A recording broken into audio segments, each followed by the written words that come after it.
follow-up question lang kay President Nograles. Para hindi ka na umutang, Mr. President, i-recommenda mo sa Secretary ng DOE na yung ating coal plant sa Semirara, wag na nating i-export. Dito natin gamitin at yung mga diesel-fired na mga power plant mo sa mga spag areas, unti-unti ipagamit mo yung Semirara coal. Mura kasi yun eh. Kesa dun sa diesel. Lalo na ngayon, kung talagang wala nang, kung totoo talaga na walang diesel at mahal na mahal. Kasi po ngayon, Mr. President, Mr. Chair, kung bakit naman meron tayong sariling coal, bakit natin ina-export, ba't di natin gamitin? Ang palagi pong kinakatwiran ng DOE, ito si Yusek Puentebella, mahina daw yung calorific value. Hindi totoo yun. Merong isang gustong bumili. Nagbibigay siya ng kontrata, lahat ng ipoproduce ng Semirara, bibili niya. Kahit nasabihin pa yung low calorific value. Isipin nyo kung anong mangyayari noon. Kung halimbawa coal plants na lahat. Halimbawa sa Mindoro, dalawang electric cooperatives yan eh. Puro diesel. Isipin po ninyo ang universal charge, Mr. President. Si Chairman, ako, tayong lahat, si Senator Ligarda, Senator Risa, ala na bang katapusan kaming bayad ng universal charge? Hindi naman namin nagagamit yun eh. Ganun po ang nagiging sistema natin ngayon.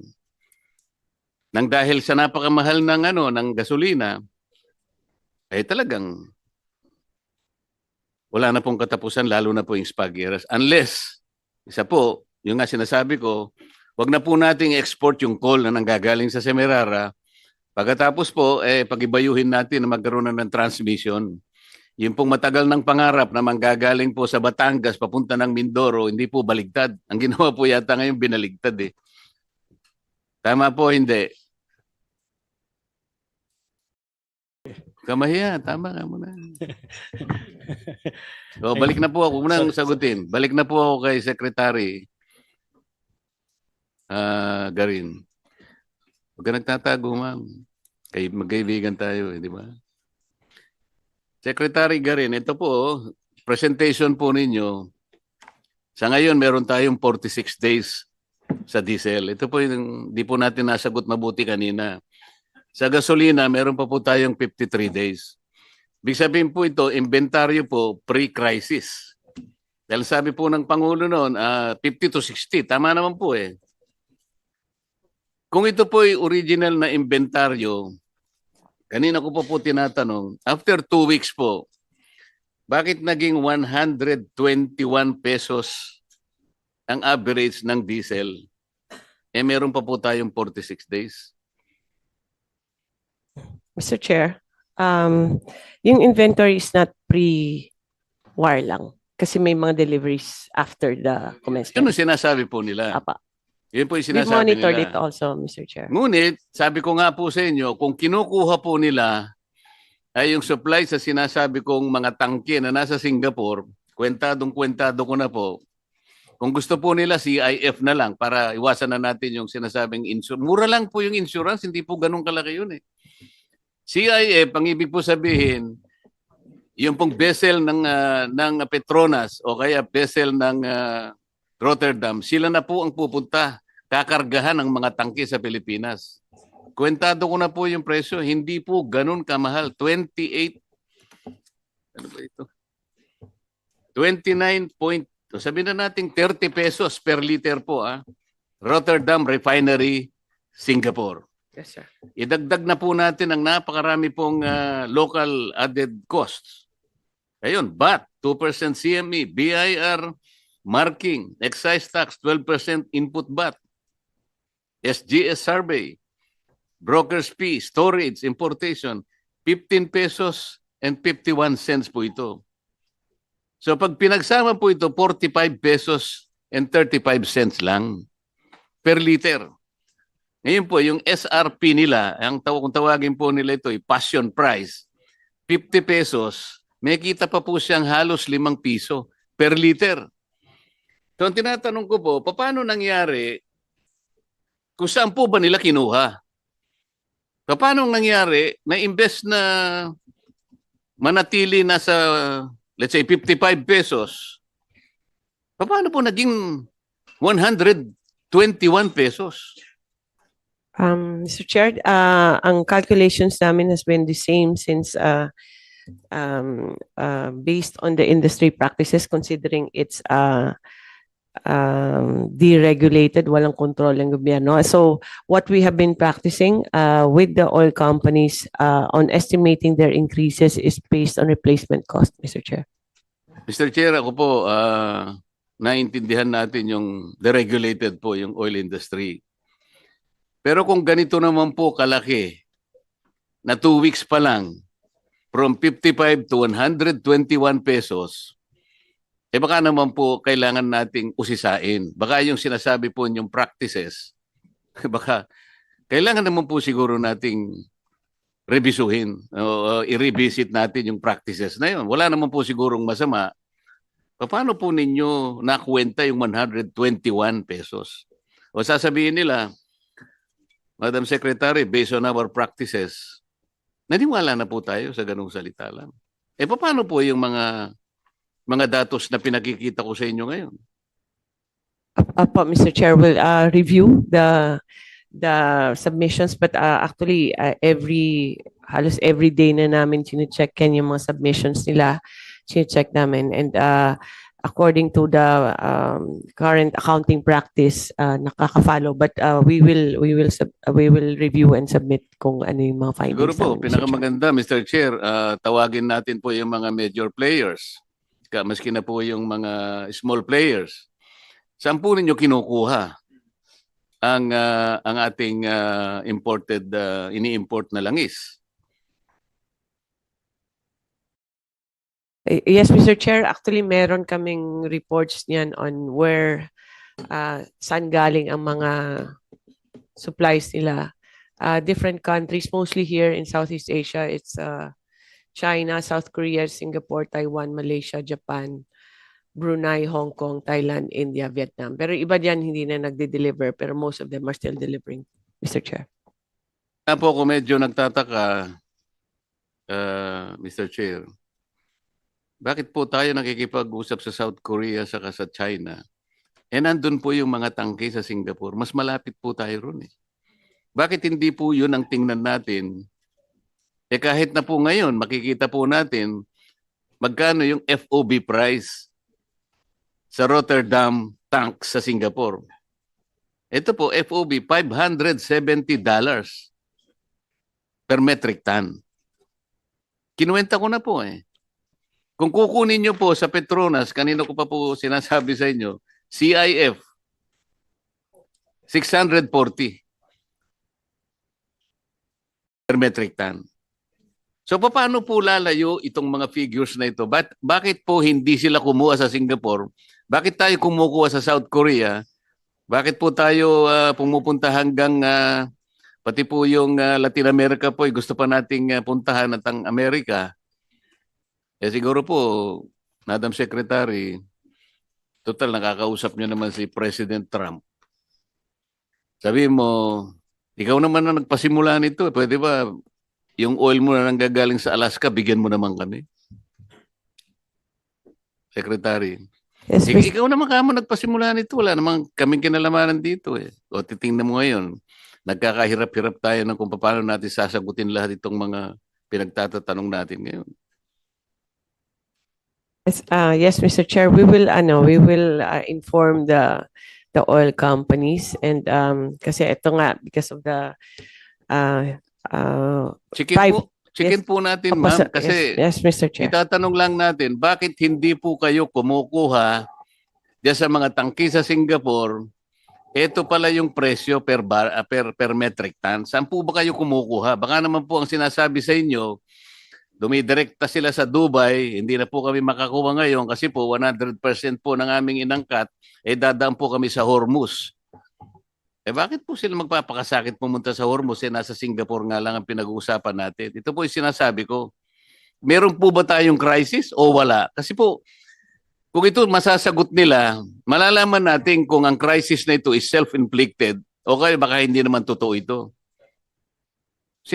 Kasi po may data po eh.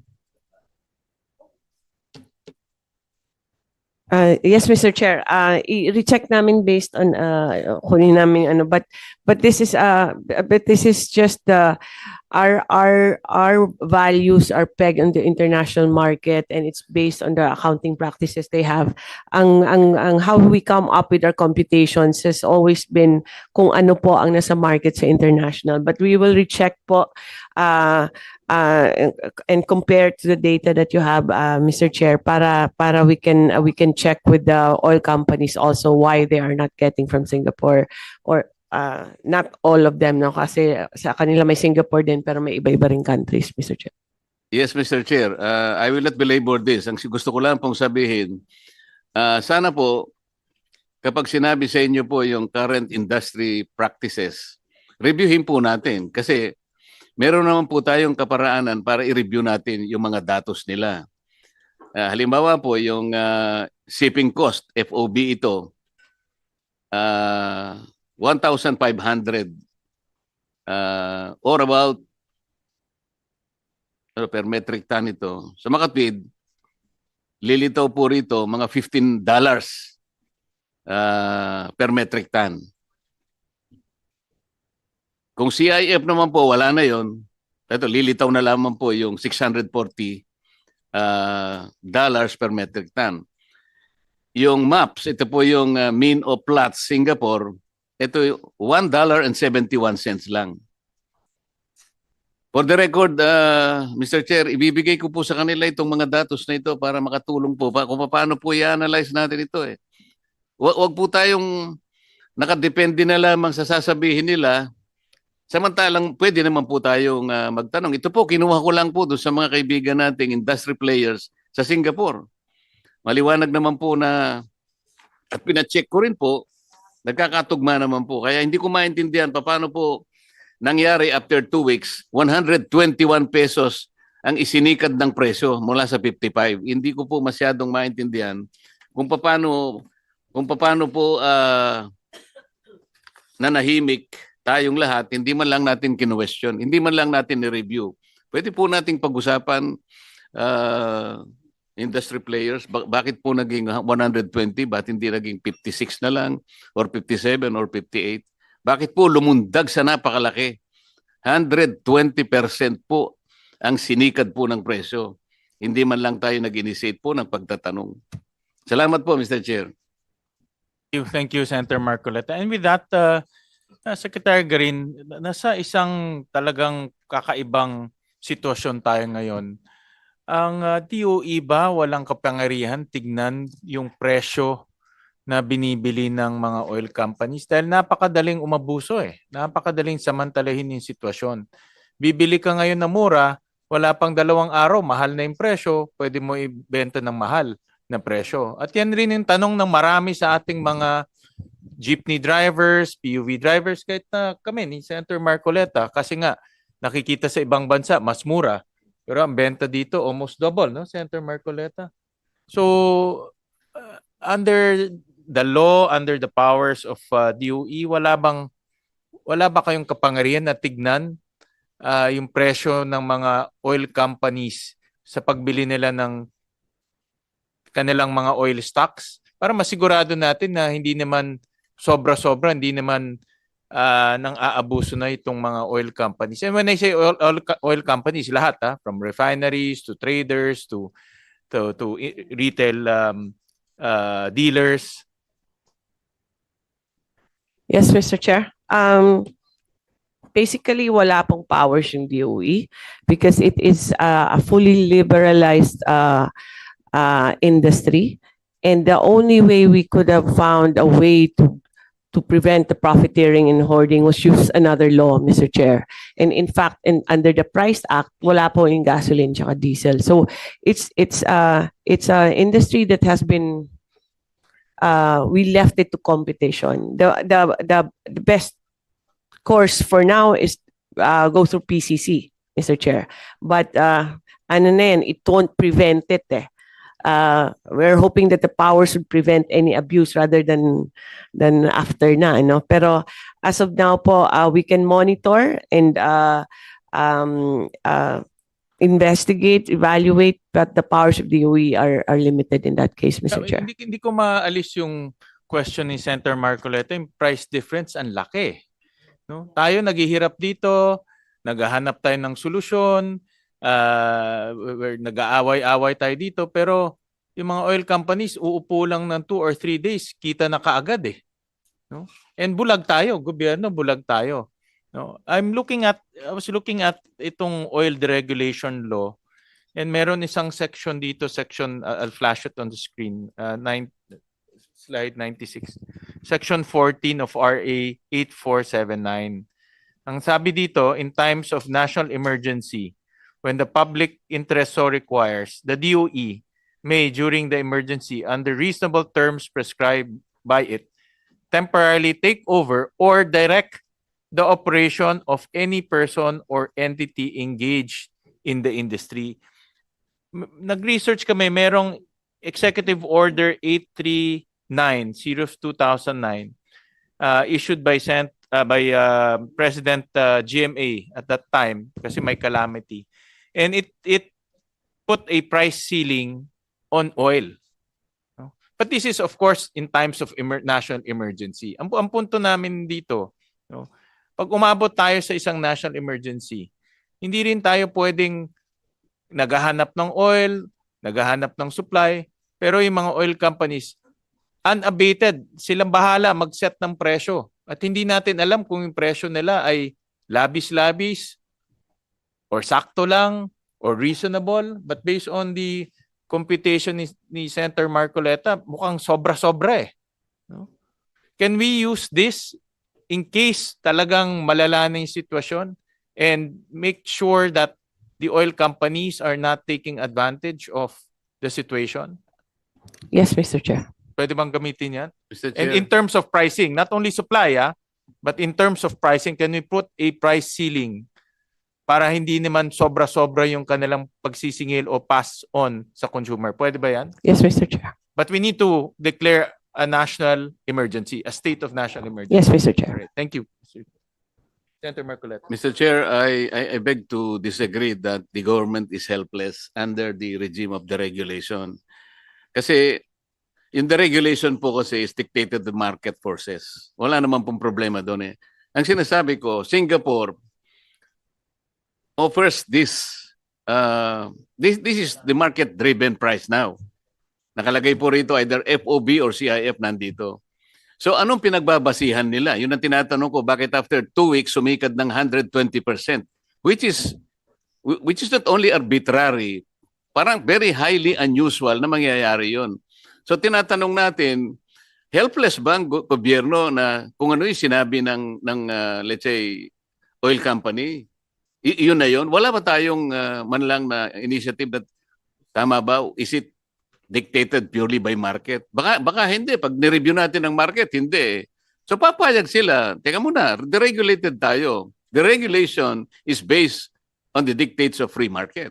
So hindi mo sinunod. So sinasabi lang natin, ito yung merkado eh. Sumunod ka sa merkado. We're not trying to control you. Hindi ka namin nire-regulate. But you have to follow the market trend. Meron tayong PCC, Philippine Competition Commission. Pwede naman siyang pumasok po dito eh, para makita niya ang competition kasi is also market-driven. So wala po akong nakikita na inconsistent dito in order to protect the interest of the country. I don't think DOE is helpless. Hindi po pwede yung 55 pesos after barely 2 weeks, naging 121 pesos. Wala man lang tayong ma-check. Meron na, nag-check nga po ako eh. Sarili ko na lang po para makita po natin talaga because I really cannot believe na lumundag siya ng napakalaking ganon unless na kumukuha sila sa Strait of Hormuz talaga. Hindi naman po pwede yun. Mr. Chair, Yes, Secretary Garin. as per international market on the maps, between before and up to today, gasoline increased by $79.42, Mr. Chair. Diesel increased by $168.13. And those are combined with all our calculations. Kaya doon po yung base, how much was the increase, and then the increase is being estimated as to the pump price. So anong madadagdag sa linggo na yun, doon po yung basis nito. It's not like the Bureau does not look at it. Check naman nila. But and how we compute that is based on what is traditionally being done, which is the replacement cost. That's an accounting practice. Kasi pag umakyat yung presyo, if you allow them lang half the price, then they won't have enough kasi to replace that. So yun po yung logic niyan para to put it simply. Pero our monitoring follows naman. May mga benchmarks naman kami. Hindi naman yung pinapabayaan lang and then we let them. Because once we see an irregularity, pinapa-report din namin. The administrative or the criminal or the civil part, wala kaming powers doon, no? Pero we can monitor and we talk to them naman, and then they correct it if there's something wrong, or we accept it if they can justify. Pero hindi po, ayoko nang sabihin no, hindi po, wala pong ginagawa yung DOE dyan. We constantly monitor, halos every day, every hour na ngayon, para ma-monitor yung maps po. Kasi doon nakapeg ang presyo natin. But if there are prices that are lower in the international market, then we can explore the sources and also reconsider the replacement cost or the pegging of the price on the maps, Mr. Chair. Yung po kasi sinasabi niyong maps. Ano pong reference na pinag-uusapan natin? Kanina po yung USEC nagsalita, Dubai plots. Hindi po natin pinag-uusapan ng Dubai maps eh. Irrelevant po yun sa usapin. Ang pinag-uusapan, ang sinasabi ko po sa inyo, yung price po sa Singapore na nandito ngayon. Bakit po pinipilit natin? Why are we monitoring the maps? Kung kani-kanino, kung Dubai or kung saan. Ang sinasabi ko po, ito na po yung dictated price sa Singapore sa tangke po ng dalawang malalaking refinery sa buong mundo. Petronas and Rotterdam. Ano po yung minomonitor pa natin? Mr. Chair, the MAPS is the best assessment for price discovery. So, itong plots is a firm na itinayo for the longest time. Ang trabaho niya ay mag-assess doon sa mga spot market, mga mercantile exchange. Doon niya nakikita ang presyohan average for the day. So, marami hong products kasi Dubai, isa din yan na naging popular na hub, and historically, naging siya na talaga ang hub for the Middle East.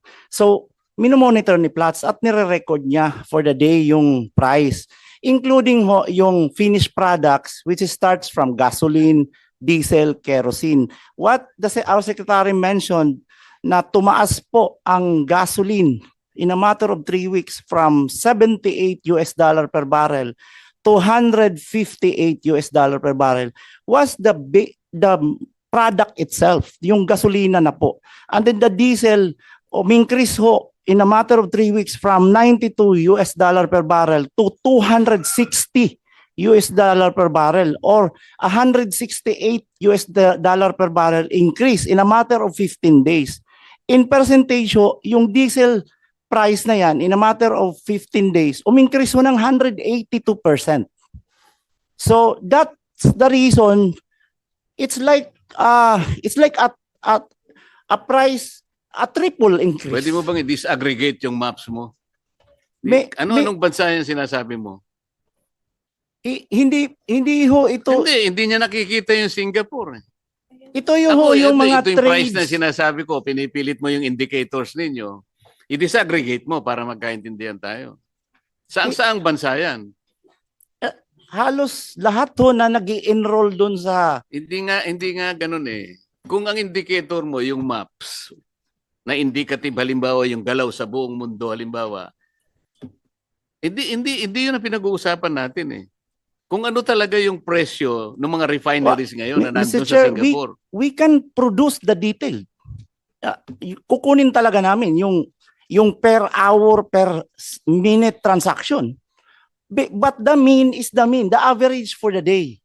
Yun lang naman ang nilalabas in the end ng plots. Yeah, but it is not consistent with what is the price in Singapore now ng mga tangke ng mga refineries. Alin ang susundan mo? Yung indicative na trend ng maps o yung actual price that dictated by the tanks in Singapore? Mr. Chair, it's a platform where the buying and tradings are happening. Naka-record ho yung nagbabay, nagtitrade. And then, they end up getting the mean, the average for the whole Well, day. actually, I'm sorry, no, but actually that is the usual argument used by the oil companies. I'm sorry, sinasabi ko lang, kung ito yung pinepedel nila, ito naman ang bili na tayo ng bili, hindi tayo magkakaintindihan. I am sure ang sinasabi mo are supplied by the oil companies. Am I correct? We do have a subscription, Yeah, but Mr. Chair. Sa oil And companies the oil nang galing companies yan. are also subscribing the Yan same. nga galing yan, di ba? The same. Yung binabasa mo, galing sa oil companies. Well, there are two known assessment firms. Meron ho tayong, ano yun, Yusef, yung isa, yung ini-introduce sana natin. The Argos. Pero medyo mas sikat ho talaga yung maps, kaya yung plots. So we use the plots. But the other choice is to go to the platform of Argos.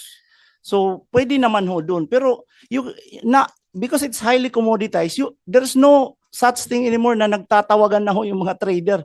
Doon na lang ho sila nagtitingin doon sa platform for trading. Kinagamit nga natin, kung maps ang sasabihin mo, yung mean of plots, Singapore. Maps din ito eh. Hindi ko maintindihan ba't pinipilit nyo pa yung ibang maps. Singapore nga yung sinasabi ko eh. Ito yung reference natin eh. Right, Mr. Senator. Chair, we can get hold of the documents so we can study.